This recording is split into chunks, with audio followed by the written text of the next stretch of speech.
What's going on, y'all? Time to put podcast out here. Game preview versus the Titans and the Chiefs. Appreciate you guys checking out the show. Titans are home for the first time in 2 weeks. Last time they were at home, they got blown out. So let's see if the Titans can actually get a win at home for the first time in almost 1,400 days. Let's talk about that. And also, the Chiefs are without Patrick Mahomes, and Titans take advantage. And also, we're going to talk about Cam Ward is input for his new coach. A lot of people were kind of upset about that. A lot of people overreacted about that. Let's talk about that as well. My top 5 Titans head coach again. Let's break it all down. Welcome, Titan Report Podcast. Appreciate y'all tuning in. Y'all like, subscribe, share with the fellow Titans fan. Y'all can do that. Appreciate that as well. Before I get into any of that, the college football playoffs are currently going on. I'm doing this late, so I apologize. I'm currently doing this when the Bama and Georgia game. Bama just scored a touchdown. They scored 24 unanswered points. And currently, Alabama is winning 24-17. Oklahoma had a 17-point lead heading into this third and the second quarter. Alabama has came all the way back, and now they have taken the lead. So Oklahoma is in trouble here in Norman, and I kind of was thinking about this as well. Ty Simpson's 2 touchdowns. He had you taking care of the ball pretty well. Also, Alabama also had a pick 6. Alabama's also putting pressure on the ball. They have 2 sacks so far of the day. They do have 3 tackles for loss. Oklahoma is not running the ball really well either. That's a big concern. Both teams are actually really struggling running the ball. This is going to be very fun. This is why it's getting out in the morning, because you got NFL on tomorrow. You got college football on tomorrow. You should have a nice day of just football. All right, we start out in the morning hour at 11 a.m. with Miami facing Texas A&M. This game, though, I think that Miami can win this. Although if Carson Beck struggles, this is A&M's game. Texas A&M is currently favored by 4 points here. A&M has not really beat too many good teams this year. I think a lot of people were really surprised that Texas A&M has really struggled in the last 2 weeks. Yes, they did beat Missouri. They beat South Carolina by 1 point, who was only a 4-win team in 2025. They lost to Texas. Now you're facing a Miami team who's won 4 out of their last 5 also. Last loss was the SMU almost a month ago. So Miami's hot. Miami has talent everywhere on the field. They run the ball pretty decently well. Tony's been their best receiver this year for Miami with 7 touchdowns, 970 yards. They've had 7 sacks by Mesner. Also, they have Ruben Bain on that defensive line as well, who can go really high in the draft. I am actually going to take Miami here in the upset. I think Miami is going to win this game. I think if Carson Beck protects the football and be careful with it, Miami does have a shot to win this game if he does all and well. All right, moving on to the afternoon games, though. We're going to talk about it, and that is Tulane and Ole Miss. We talked about Lane Kiffin. We talked about how I felt with that. Ole Miss destroyed Tulane last time they faced each other. And truly, I think they're going to put up a fight. Here's my thing. Ole Miss is going to win. I don't think they're going to win by as much as everyone thinks they will, because I think a lot of people are going to say they're going to win by 17. I don't think they win by 17 and a half. I will tell you this, though. I think they're going to dominate most. I think they're going to struggle in the first half. I think they're going to start getting hot in the second half. That's where you can see Tulane's wheels start to fall off. Ole Miss takes advantage. I think they'll get the dub. Pete Golding, we'll see how he does in that matchup. And then we probably got a really snooze. I don't want to be disrespectful to James Madison. Congratulations for being in the playoff. If you're down by 20 and a half points, I will tell you this, though. Playing in Oregon is going to be tough. And I believe Oregon's going to take a dub in this one. Again, James Madison, they didn't really beat too many competitive teams. So yeah, I'm taking Oregon all the way here. It should be a pretty good matchup. Dante Moore also being that it could be a top quarterback in that draft. So those are the big games tomorrow, and we'll talk about the pros in just a little bit. All right. Moving on now, we're going to move on to some Titans talk, and we're going to talk about the Titans' 3 ways to get an upset, and I think the Titans can do it on Sunday. Now, we're going to talk about the Chiefs. So the Chiefs have had a really, really weird season. The Kansas City Chiefs, and they've lost the last 3 games. They have a lot of players out for Sunday. I don't really see the Chiefs putting up a fight here. I think the Chiefs are already out of it, and they already know they are. The Chiefs in the last 3 games have scored no more. Last 2 games, they've only scored no more than 13 points. Titans number 1, you got to pressure Gardner Minshew. You got to attack him with the ball. Titans defense was without Cedric Gray on Sunday, but you got to figure out ways to stop Travis Kelce's. So you got to limit the weapons. All right, number 2, where I think the biggest thing is you got to get the ball out quick. You got to make the Chiefs work. The Kansas City Chiefs so far this year on defense has only allowed 268 points, and they've only allowed 235 first downs. So the thing is the Titans and Cam Ward, they need to start getting the third downs going if they want to win this game. They need to move the ball efficiently pretty well. I just want to see consistency from Cam, and he's actually 181 yards away from Marcus Mariota's Tennessee's rookie record, 2,818 yards. Cam Ward's 181 yards away from that. How about that? His record on Sunday. So yeah, just inconsistency. I think you got to get those third downs. You got to make those good plays. You got to protect that football. You've only thrown one interception in the last 5 games. Just keep doing your thing. And especially number 3 is I'll add on to this as well, offensive line. Offensive line continue to play well. You want to see the offensive line, especially the last couple weeks. They did not allow a sack last week versus San Francisco. I know San Francisco's banged up. The same thing with the Chiefs as well. You got to stop Kalafis. Dan Moore is expected to go as well. He practiced this week as well. You're going to get the full strength of your own line back. Take advantage against the Chiefs' defensive line. But Gardner Minshew, this is actually his first game this year. He's 3 for 5, 22 yards. He did throw that one interception to end the game, eliminate the Chiefs from the playoffs. So this will be Gardner Minshew's first start since last year. He started the Raiders. Gardner Minshew last season was 2-7, averaged around 206 yards per game.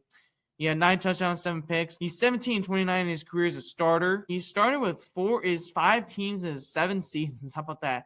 Jacksonville, Philly, Indy, and Vegas. Now the Chiefs tomorrow. So let's do talk about the ins and outs for Sunday, because that's something I do want to bring up, because a lot of players were in and out for the Chiefs. Start out with the Kansas City Chiefs. You have 10 players out. All right, starting out with wide receiver Teron Thornton will be out with a concussion.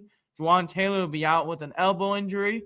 You got Rasheed Rice also with a concussion, who is also going to be out. Eric Nard, Dylan Moore, and McDuffie, their top corner with the knee, is going to be out. Marquise Brown is going to go. And then you got Christian Fulton, former Titans, going to go. Chris Jones is going to go. Tennessee Titans, though. Jalen Armour Davis is questionable. Gray will be out. Helms questionable. Van Jefferson's questionable. Arden Key's questionable. Femi and Oliver is out, so they will not be going. They will not be active from the IR this weekend.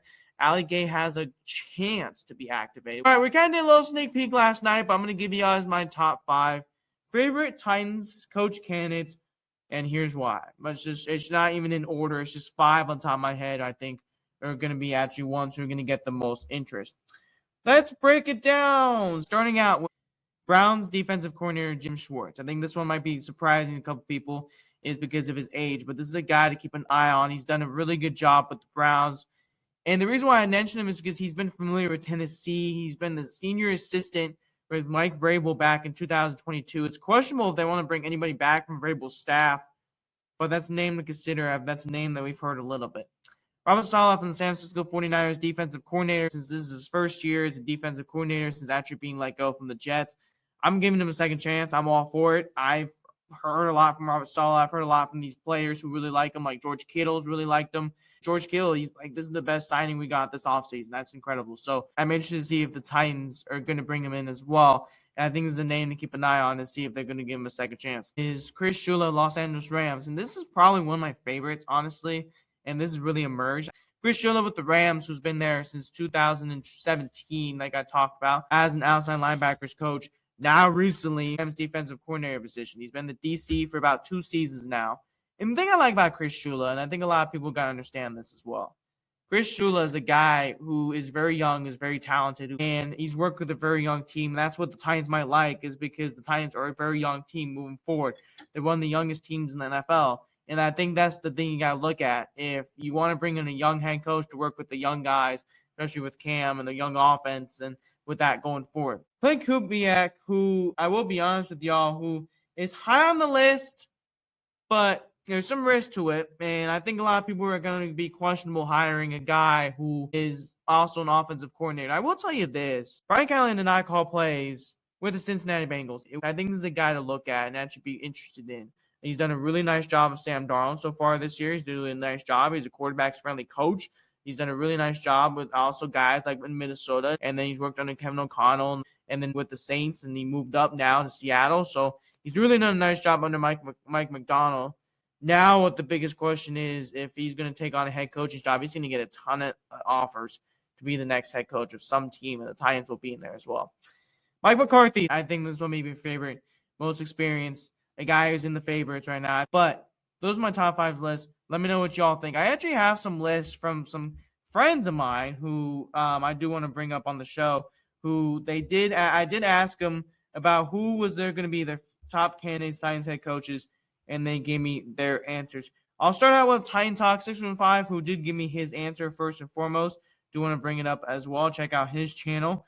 He did bring up this. So I asked him, he gave me 2 answers. It's okay if you give me more than one. Mike McCarthy or Cliff Kingsbury is 2 options that he wants the Titans to look at and bring in. McCarthy's experience, Super Bowl winner, and has more losses and is more wins than losses in his career. I agree.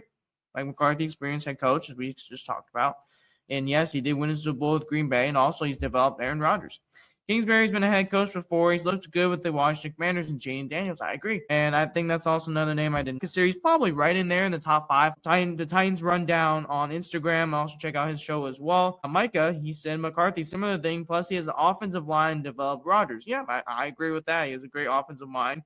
And I think he really will change Tennessee's perspective really well. And I think McCarthy, if he does going to be the head coach, he's going to be a guy who's going to want to come in here and want to change things up. He's also said Shula, which I really like this as well. It might be the best defensive mind in the game. Under McVay from the start, low-key more prepared than people think. Yes, that's true. Because a lot of people think Chris Shula is not prepared. Well, this guy, I agree.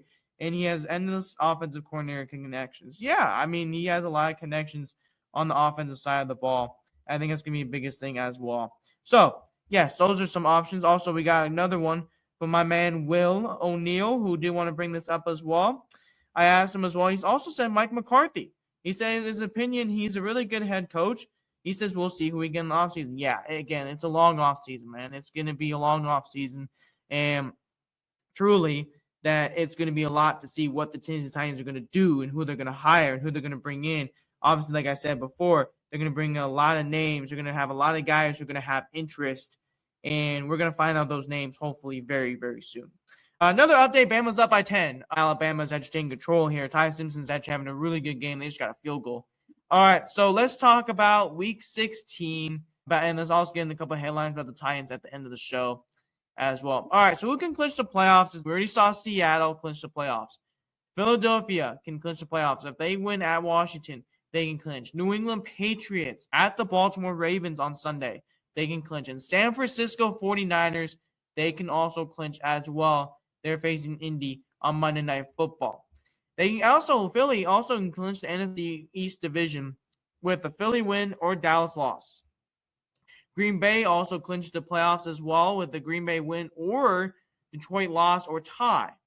Chicago can also clinch the playoffs if Chicago wins or Detroit loss or tie. So, Green Bay or Chicago, whoever wins is going to clinch.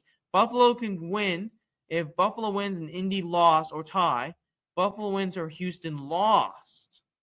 There you go right there. Los Angeles Chargers can clinch as well with the Chargers win, Indy lost. So there you go right there. Jacksonville can also clinch if Indy loses or Houston. So there you go.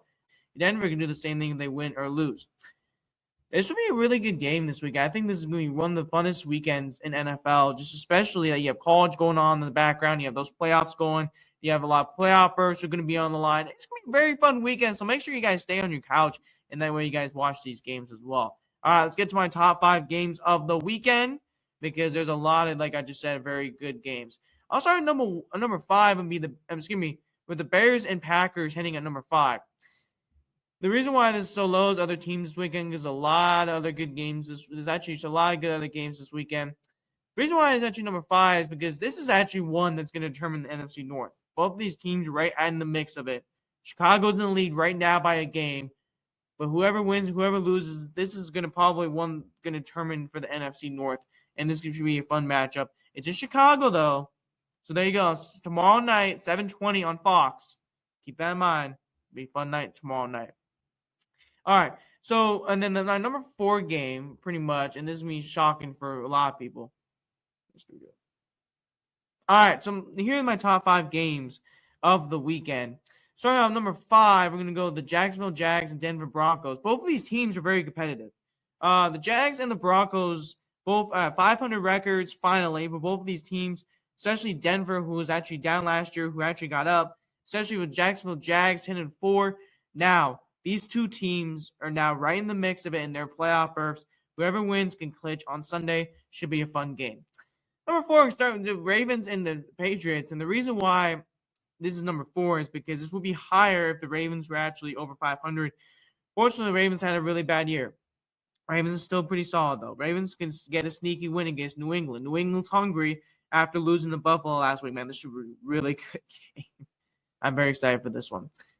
Number 3, you got the Colts and the 49ers. Yes, the Colts are in shambles, and I love it. I love it. So the Colts have a chance to lose. If they lose, they're likely out of the playoffs. So go San Fran this weekend. Number 2, and I think this will be shocking for a lot of people, is the Bucs and the Panthers. I know it's a 7-7 game. Oh my gosh. The fact that the Bucs and the Panthers, is the most interesting game, is 7-7. And they're both fighting for that NFC South playoffs. I'm sorry, the NFC South every year is just so dang mid.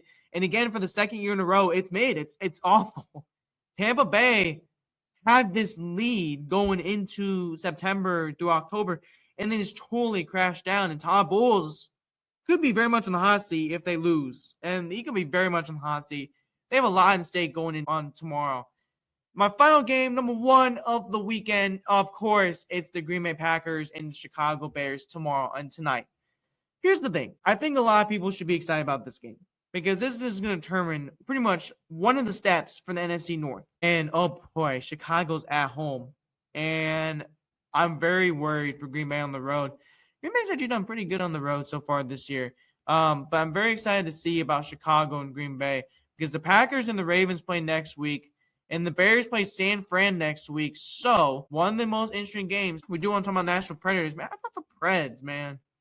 Holy smokes. Nick Saban going to the National Predators? Who saw about that? We're going to get some Preds people on here to talk about the National Predators. Preds, I will be honest with y'all. The season's been up and down. And with the Forsberg hat trick and Steven Stamkos hat trick last week, they looked embarrassing against the Carolina Hurricanes on Wednesday night. And now into Tampa Bay Lightning tonight.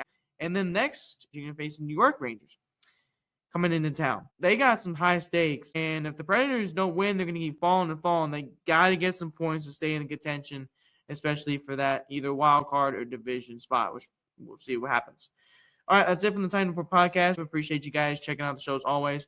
I'll see y'all tomorrow night after the Titans and Chiefs. See y'all then. Titan up.